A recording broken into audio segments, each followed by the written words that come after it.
A nurse heading home from her hospital shift, a church pastor, and a 17-year-old girl who had just graduated from high school. All gone. Killed in a car crash as another victim fights for her life. The person charged, a 13-year-old boy, allegedly driving a stolen Mercedes-Benz. Pippa Bradshaw joins me now from the scene in Maryborough, which is 3 hours north of Brisbane. Pippa, this is a small community, a place where everyone knows everyone. What do we know about the victims?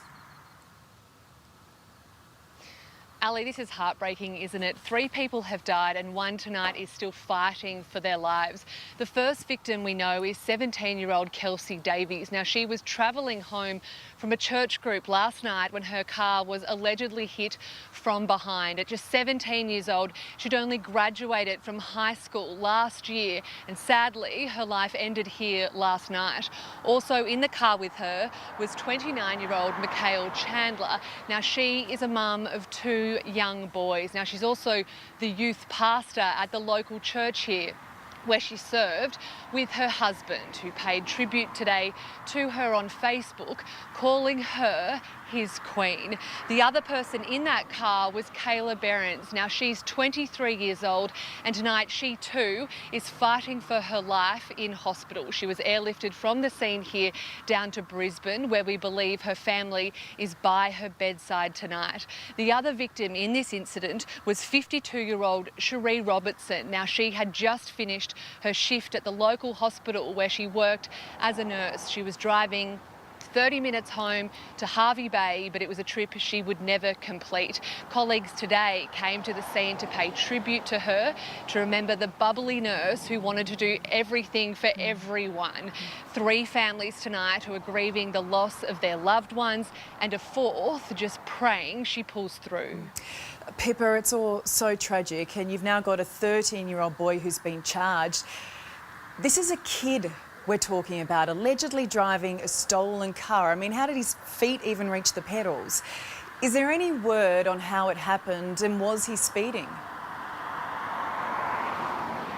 Well, that will all form part of the police investigation, Ali. It is a 60-kilometre-an-hour zone here. As you can see, it's pitch black at night time, but it's believed that this car was allegedly stolen earlier in the evening at around 8:30. Then around 2 hours later, the car was coming back into Maryborough from Hervey Bay, where it's alleged it's hit the back of another car. Now, that car was carrying the 3 women from the church group. The force of the crash caused that car to collide head-on with Cherie Robertson's car, and we all know how that ended here tragically. The teen has been charged with 3 counts of dangerous driving causing death. Pippa, I mean, kids allegedly stealing cars, committing crimes. We see it far too often, and particularly in Queensland. And look at the cost of it. How many families are suffering tonight? Oh, Ali, we've done countless stories on issues like this with teen crimes. They call it a crisis here in Queensland, and that's very much what it is if you talk to the families of these victims and the community that has to be here in the aftermath to clean up what's happened.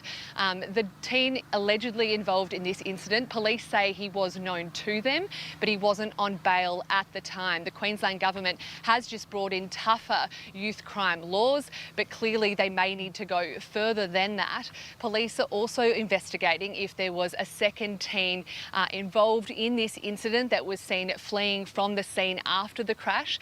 They're hoping anyone who may have seen this silver Mercedes that was allegedly stolen in the hours prior to the crash to come forward to them and see if they can help this investigation. And it's not just 3 lives lost. Kayla's family is praying that she'll make it and come home. Thank you, Pippa. It's just so senseless.